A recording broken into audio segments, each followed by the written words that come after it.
ॐ भद्रं कर्णेभिः शृणुयादेवः भद्रं पश्येमाक्षभिर्यजत्राः स्थिरैरङ्गैस्तुष्टुवागुंसस्तनूभिर्व्यशेम देवहितं यदायुः स्वस्ति न इन्द्रो वृद्धश्रवाः स्वस्ति नः पूषा विश्ववेदाः स्वस्ति नस्तारक्षो वरिष्ठनेमिः स्वस्ति नो बृहस्पतिर्दधातु।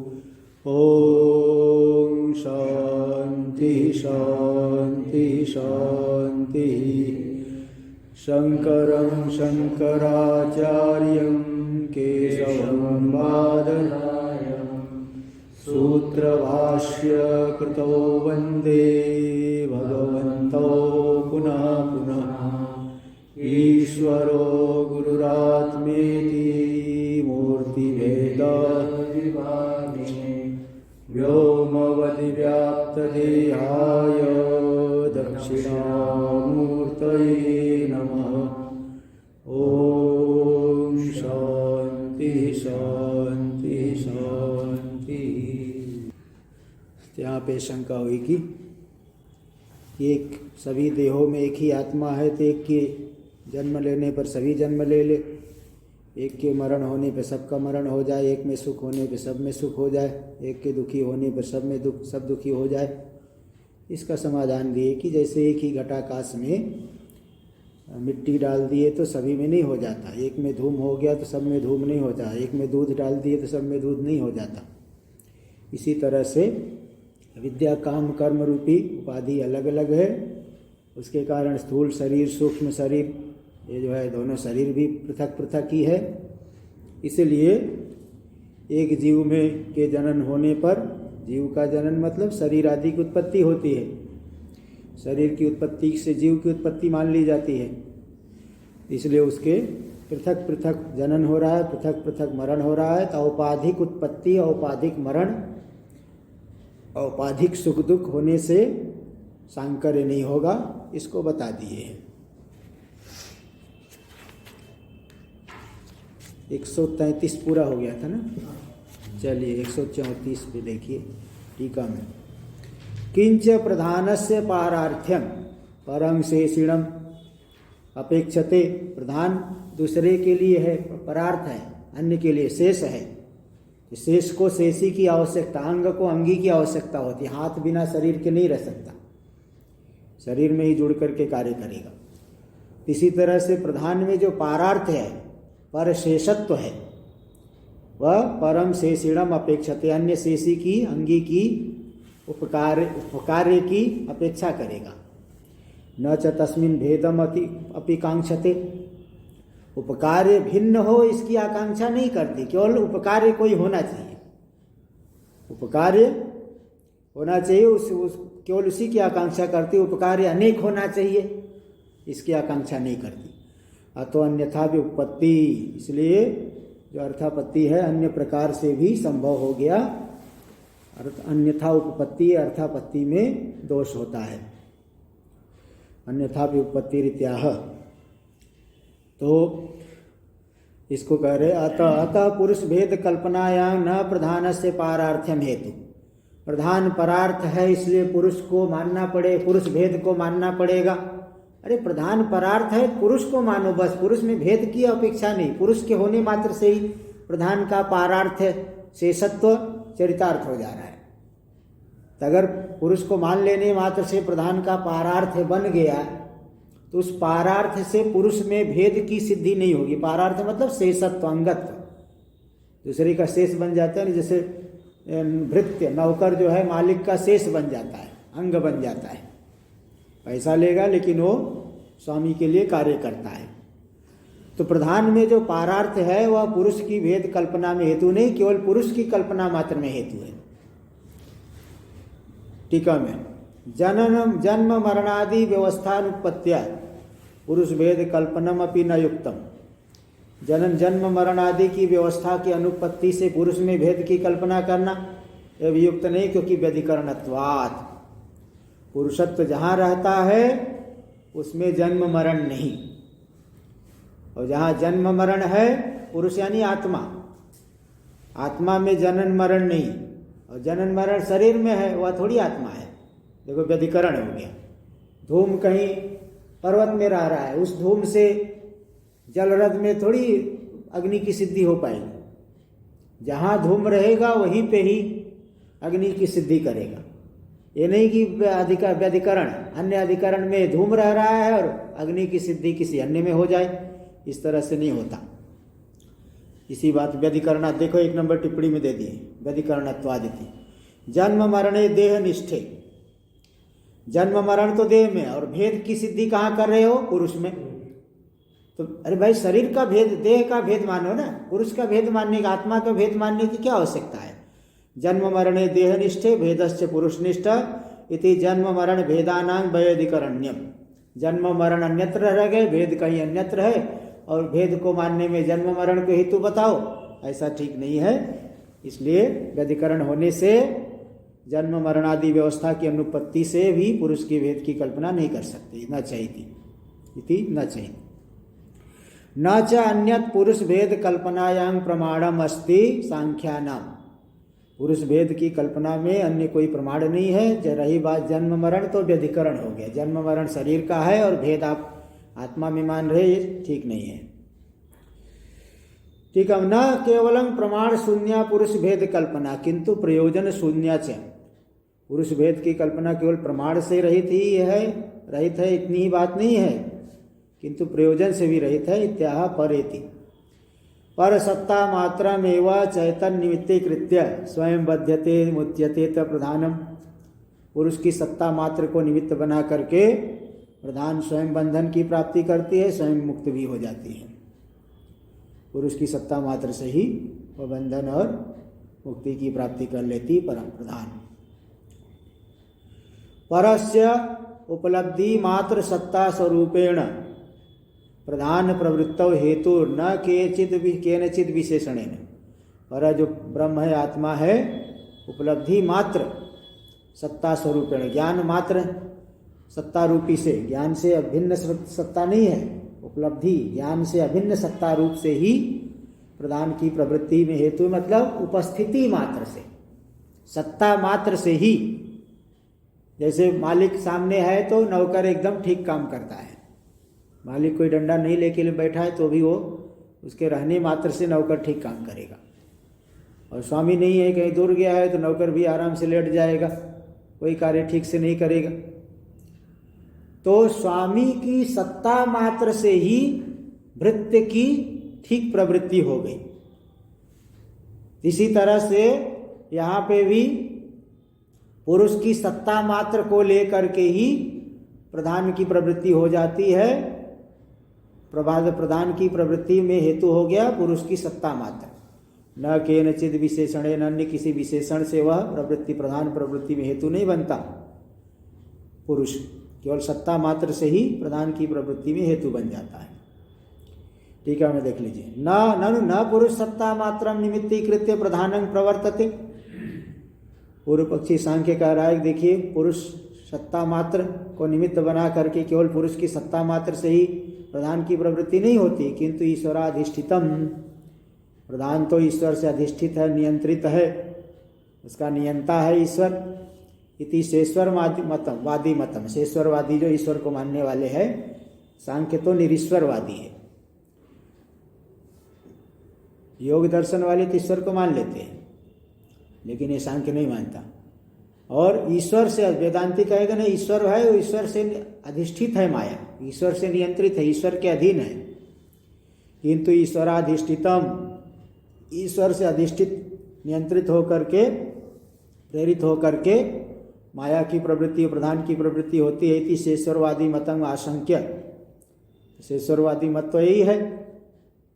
इसीलिए पर पुरुष के रहने पर प्रधान की प्रवृत्ति होती है,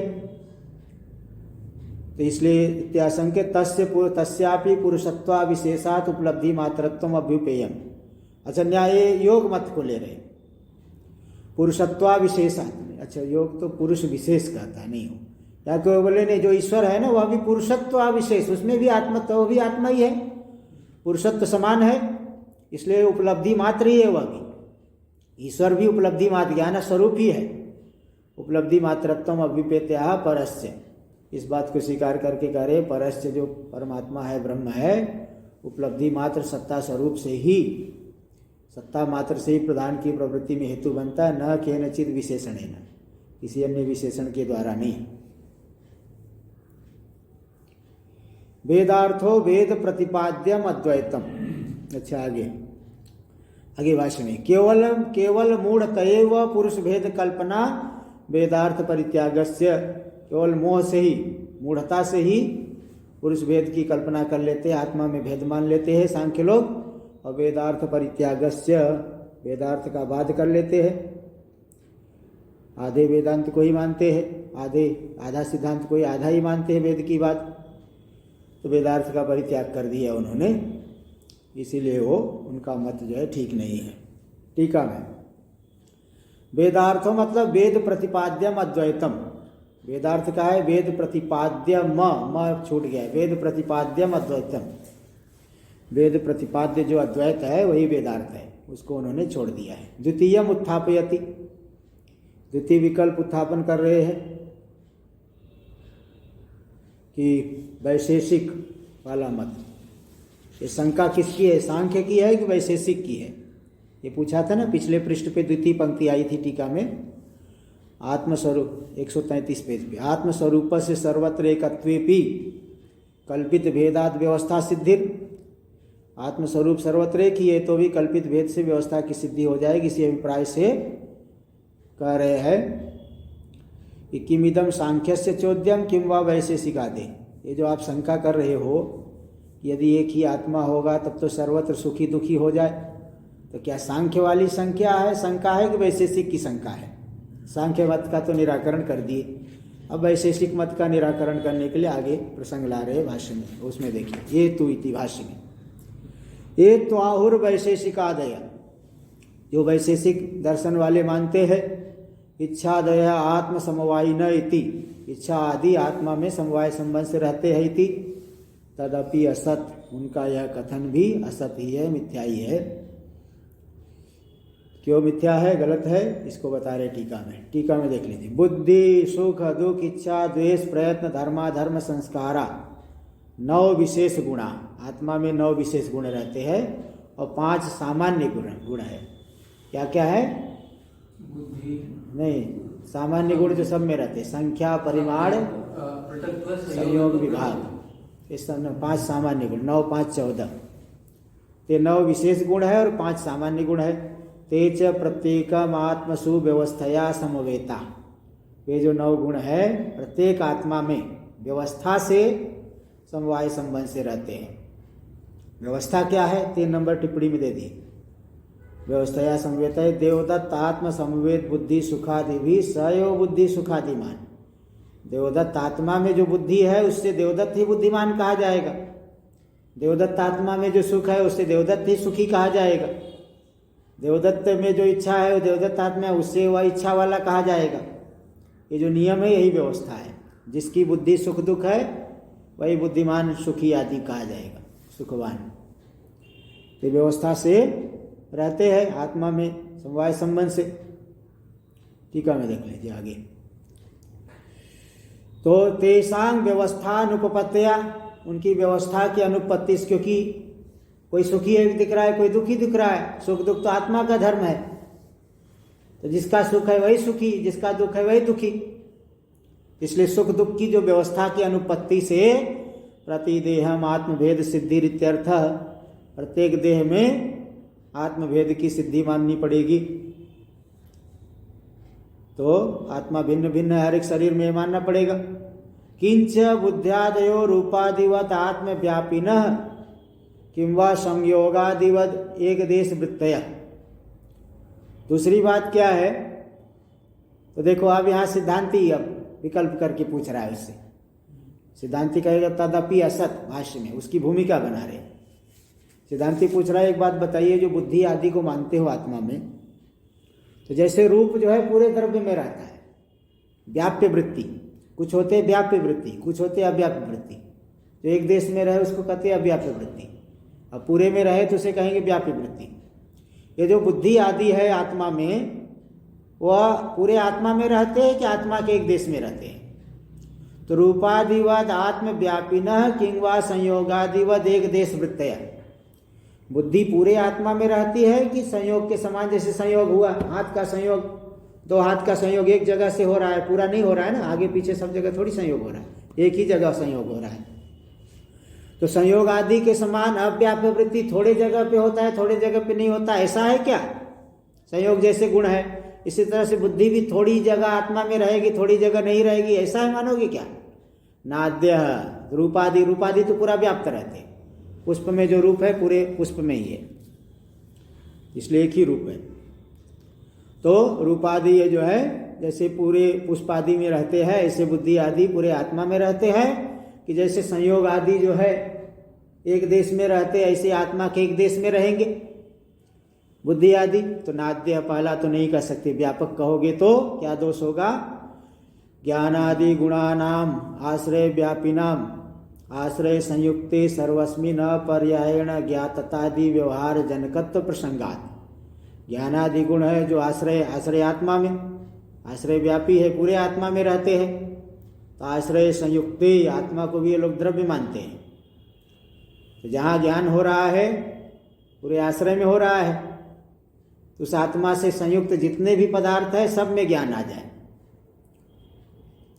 आश्रय संयुक्ते सर्वस्मिन् अपर्यायण, एक साथ में ही, एक साथ में, अपर्यायण सभी के सभी जो है ज्ञाततादि व्यवहार जनकत्व प्रसंगात, ज्ञातता व्यवहार का जनक सभी में हो जाए। तो इसलिए एक दो, जैसे सुखादि है एक आत्मा में है, आत्मा तो व्यापक है, आत्मा सभी शरीरों से जुड़ा हुआ है, तब तो सभी शरीरों में मैं सुखी व्यवहार होना चाहिए, दुख हुआ तो मैं दुखी सभी में व्यवहार हो, इच्छा हो रही तो मैं इच्छा वाला सभी शरीरों में व्यवहार होना चाहिए, तब तो ये भी आपत्ति आएगी। तो यही कह रहे ज्ञानादि गुणानाम आश्रय व्यापिनाम, ज्ञानादि गुण है पूरे आश्रय में व्याप्त है, इसलिए आश्रय संयुक्ते सर्वस्मिन्, आश्रय से संयुक्त सभी शरीरों में अपर्यायण एक साथ में ज्ञाततादि व्यवहार जनकत्व प्रसंगात, ज्ञातता व्यवहार के जनक हो जाए सभी शरीरों में, यह आपत्तित्याह तदपि ऐसे। इसीलिए उनका ये जो मत है ठीक नहीं है, उनका मत ठीक नहीं है, यही बता रहे। तदपि असत। टीका में द्वितीय कहेंगे कि नहीं, एक देश में संयोग आदि के समान थोड़ी जगह रहेंगे, सब जगह नहीं रहेंगे। द्वितीय एक देश सत्यो असत्यो वा, तो बोले एक देश में, एक देश मतलब एक अवयव। तो परमात्मा को जो अवयव आप बात कर रहे हो, सत्य अवयव है कि मिथ्या अवयव है? स्वाभाविक अवयव है क्या उपाधिक अवयव है? प्रथमे घटादिवद आत्मनः सत्यैक देशत्वाद कार्यत्वादि प्रसंग। तब तो आत्मा घटादि के समान ही, जैसे घटादि में अवयव अलग पृथक पृथक अवयव होते हैं, वो कार्य होता है। आत्मा में भी सत्य एक देश हो गया, एक अवयव सत्य अवयव हो गया, आत्मा भी तब तो कार्य होने की, आत्मा के भी कार्य होने की आपत्ति आएगी, आत्मा भी कार्य हो जाएगा, आत्मा भी तब तो कार्य हो गया, आत्मा में भी कार्यत्वादि की आपत्ति है। तो यदि कृतकम तत्तद अनित्यम, आत्मा अनित्य हो जाएगा। फिर कहे नहीं, जो आत्मा के एक देश है वो मिथ्या। तो बोले द्वितीय कल्पित एक देशानाम एवं ज्ञानादि गुणवत्तम, बोले तब तो कल्पित एक देश में ही ज्ञान आदि गुण रहा, आत्मा में नहीं रहेगा। कल्पित एक देशानाम एवं ज्ञानादि गुणवत्तम आत्मनस्तु न तद्वत्तम सिद्ध्यति, आत्मा में गुण की अगुण आदि की सिद्धि नहीं हो पाएगी, कल्पित एक देश में ही ज्ञान आदि गुण की सिद्धि होगी। इसी बात को दिखा रहे इत्याह स्मृति इति भाष्य में। स्मृति हेतु नाम संस्काराणाम, स्मृति की हेतु जो संस्कार है, भावना नाम के संस्कार, अप्रदेशवती आत्मनि असमवायात, संस्कार जो है प्रदेश से रहित आत्मा में, निरवय आत्मा में उसका समवाय थोड़ी होता है, आत्मा तो निरवय है। तो संस्कार जो है कहाँ रहेंगे बताओ? कुछ सावयव पदार्थ हो तो संस्कार रहेगा। जैसे वृक्ष का संस्कार बीज में है, दधी का संस्कार दूध में है, घी का भी संस्कार दूध में है, तो सावयव पदार्थ में संस्कार रहता है। तो स्मृति के हेतु जो संस्कार है निरवयव आत्मा में उनका समवाय सिद्ध नहीं होगा। टीका में देख दे रहे हैं, स्मृति हेतव संस्कारा भावनाख्यास, स्मृति के हेतु जो भावना नामक संस्कार है, तेसाम ग्रहणम, तो उनका यहाँ जो संस्कार लिए, संस्कार का ग्रहण किए है, बाकी और सभी जितने गुण है, इतरेसाम उपलक्षणार्थम, अन्य सभी के उपलक्षण के लिए अन्य सभी का भी ग्रहण हो जाएगा। तेसाम आत्मनि समवाया भावात, आत्मा में समवाय सिद्धि नहीं होगा क्योंकि आत्मा निरवयव है। इसलिए परस्य सिद्धांता सिद्धि, आप जो मान के रखे हो कि आत्मा में 14 गुण है, जीवात्मा में, वो सिद्ध ही नहीं हो पाएगा। आत्मा तो निरवयव है, सावयव पदार्थ में सब गुण रहेंगे, निरवयव में कहाँ से गुण रहेगा? संस्कार आदि बनेंगे ही नहीं। बुद्धि ज्ञान सुख दुख, ये निरवयव में कैसे सुख दुख हो जाएगा? निरवयव तो कोई अवयव ही नहीं, अविकारी होता है, उसमें कहाँ से सिद्ध होगा? इसलिए वैशेषिक मत की भी सिद्धि नहीं हो पाएगी। टीका में किंच आत्म मन संयोगा समवायी कारणात् ज्ञाना नाम उत्पत्ति रिष्टा, वो लोग 3 प्रकार के कारण मानते हैं, समवायी कारण, असमवायी कारण और निमित्त कारण। तो एक समवायी कारण होता है, तो ज्ञान आदि जो है 14 गुण माने हैं, इनका समवायी कारण है आत्मा। और असमवायी कारण क्या है? आत्म मन संयोग, आत्मा मन से जुड़ेगा, मन इंद्रियों से जुड़ेगी, इंद्रिय जो है विषय से जुड़ेगा, 4 का सन्निकर्ष होता है। आत्म मन संयोग रूपी असमवायी कारण से ज्ञानों की उत्पत्ति मानी गई है। तथा च सती ग्रहण समय स्मृति न संभवती एव, तब तो ग्रहण समय में, अनुभव के समय में स्मृति संभव ही नहीं है। इति नियमो नोपपदे, जो मान रहे हैं, क्योंकि एक साथ में एक ही ज्ञान मानते हैं, एक साथ में अनेक ज्ञान नहीं मानते हैं। तो ग्रहण के समय में स्मृति संभव है ही नहीं। इति, ये जो नियम मान के रखे हैं, इति नियमो नोपपद्यते, क्योंकि एक साथ युगपज ज्ञानानुपत्तिर मनसो लिंगम, एक साथ में ज्ञान की उत्पत्ति नहीं होती, यही मन के होने में नियामक है। मन होने से क्या है कि जब मन जुड़ेगा, विशेष संस्कार उद्बुद्ध होगा, तो एक अलग अलग ज्ञान होते हैं, एक साथ में अनेक ज्ञान नहीं होते। तो एक नियामक है, बिना नियामक के नहीं तो एक साथ में, क्योंकि मन में, आत्मा में तो अनेक संस्कार है, करोड़ों की संख्या में संस्कार है, एक साथ में ही सभी स्मरण क्यों नहीं हो रहे हैं? तो बोले वो मन जुड़ता है, तभी जो है क्रम से ज्ञान होते हैं। तो ये जो नियम बना के रखे हो कि अनुभव के समय में स्मृति नहीं होती है, ये नियम नहीं बन जाएगा, नहीं, ये नियम बन ही नहीं पाएगा। क्यों? क्योंकि ग्रहण कारण संयोगे नैव स्मृत्युत्पत्ति संभवात, अनुभव के कारण संयोग से ही स्मृति भी संभव है। अनुभव का कारण जिस संयोग से अनुभव होगा, उसी संयोग से ही स्मृति की भी उत्पत्ति हो जाएगी। इत्याह, इसी बात को बता रहे हैं कि आत्मेति आत्म मन संयोगाच स्मृत्युत्पत्ति ही स्मृति नियमानुपत्ति, आत्म मन के संयोग से ये असमवायी कारण है, इससे स्मृति हो जाएगी। स्मृति की उत्पत्ति हो जाने से स्मृति नियमानुपत्ति, स्मृति का जो नियम मान रखे हो, 1 नंबर टिप्पणी में दे दिए कि अनुभव काले स्मृत्य भाव नियमानुपत्ति, अनुभव काल में स्मृति नहीं होती है, जो नियम आपने मान के रखा है, यह नियम बन ही नहीं पाएगा।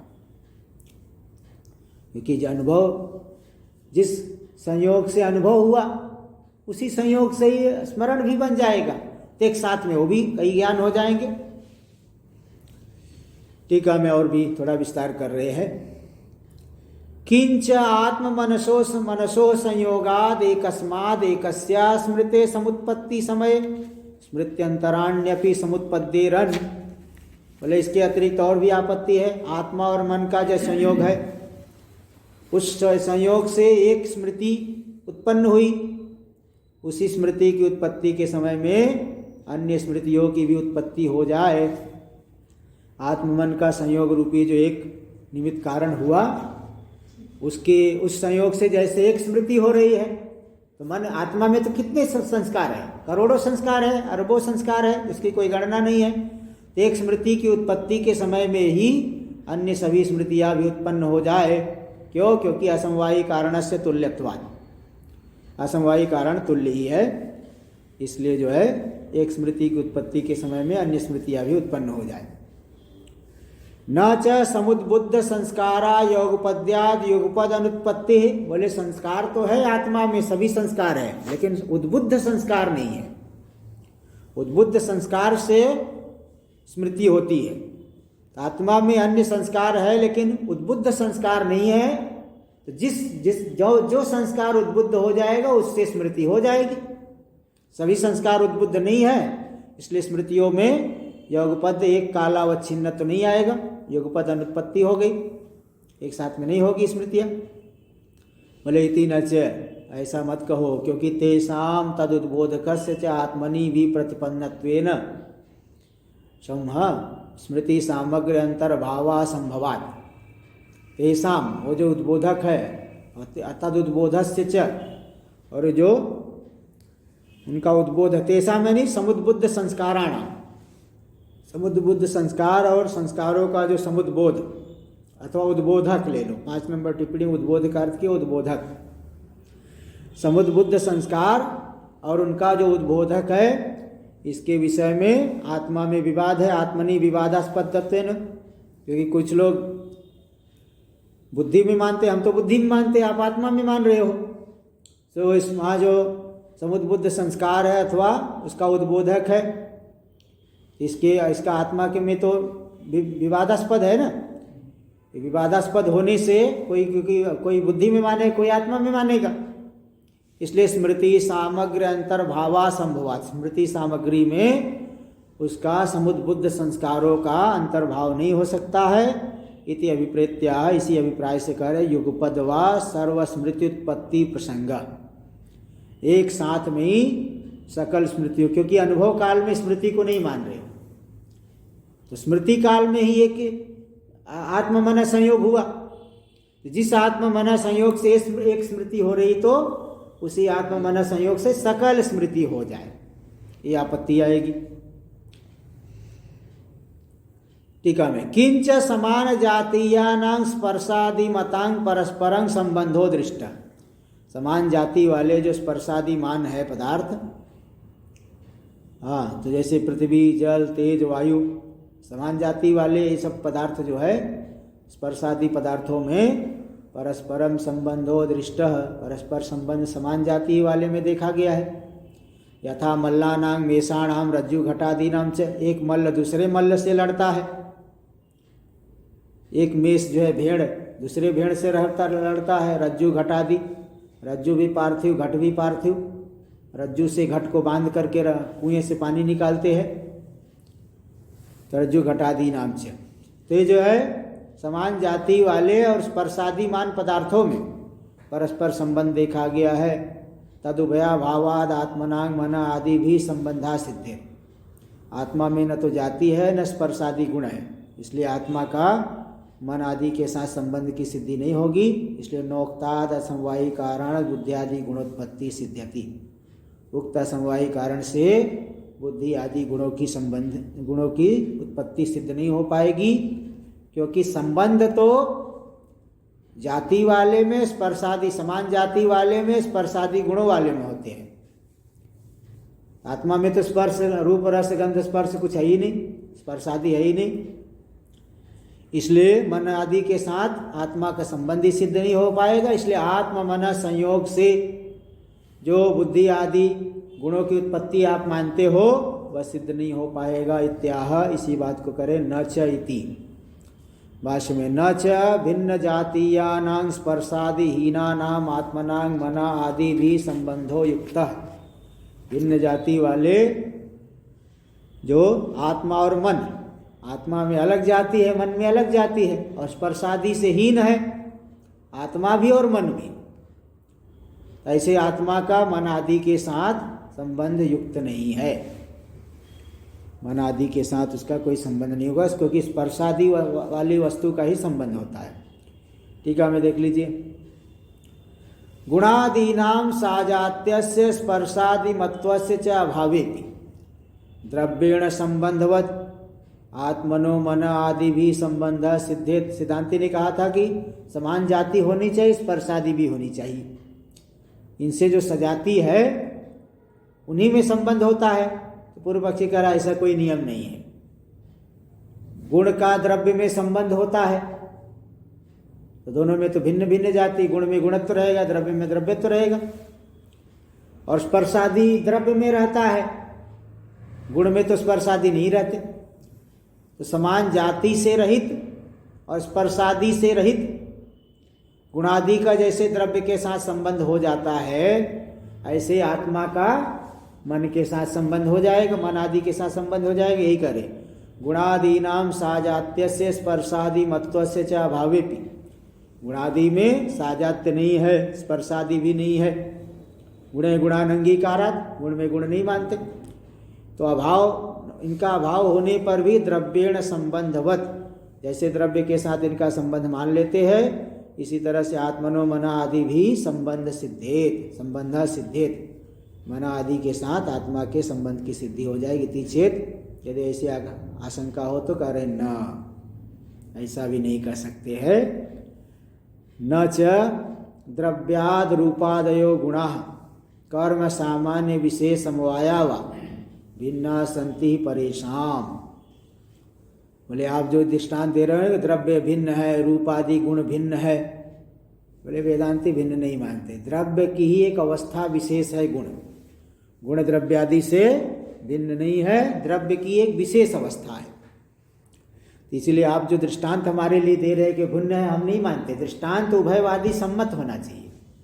आपका दृष्टांत हमें सम्मत नहीं है। न च द्रव्याद रूपादयो गुणा कर्म सामान्य विशेष समवाया वा भिन्ना संति परेशान। परेशान यानी वेदांती ना, अद्वैत मत में वेदांत 2 नंबर टिप्पणी में दे दिए परेशान वेदांती नाम। वेदांतियों के मत में द्रव्य से रूपादि गुण भिन्न है अथवा कर्म सामान्य विशेष समवाय भिन्न है, ऐसा है नहीं।